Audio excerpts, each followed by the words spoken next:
The way you import assets into Katana is by bringing in an Alembic ABC file. So I'll hit tab in the node graph and type in Alembic in and enter, and if I place it in the node graph it will click on it. I'm just going to remove this part so that it's at the same level as my sphere, and then if I hit this drop down menu and click browse, I can go into my Alembic folder and find the Alembic file that I want. And so if I expand my root node, here you go, you can find your assets in the viewer. So I'm just going to copy this over twice. So I'm just going to bring in my other files, my ground, ABC, and the coil. So now if I expand this, you can see the assets I've just brought in.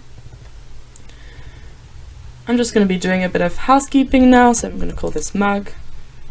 What you can also do is, within this drop down menu, is say set node from name path.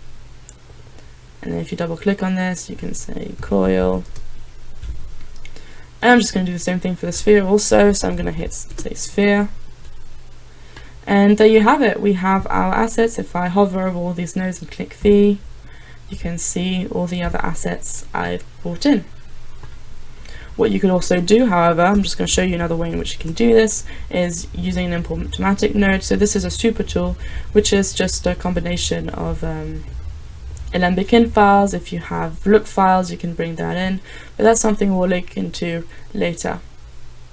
So if I expand all this, you can see all the assets that I have within that. But if you jump in, you do Control middle mouse button click to jump in that, and then you expand, and you can see that all that is doing is just bringing an Alembic in file.